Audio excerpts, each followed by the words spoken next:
Hello guys more new blog में आपको स्वागतम।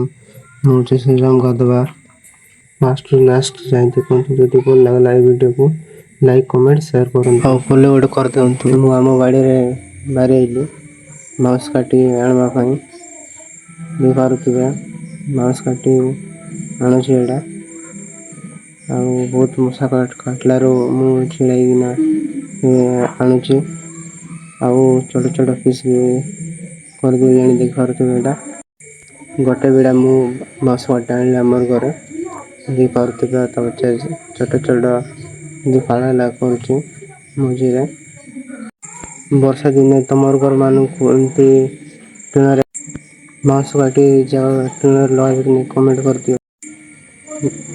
टीन वर्षा पानी तले पड़ना कांथर चिंचड़ा आसला से बाँस काटी टीन लगाऊँ देखा वर्षा दिन प्राय आदिवासी गाँव मान एमती बाँस काटी लगे।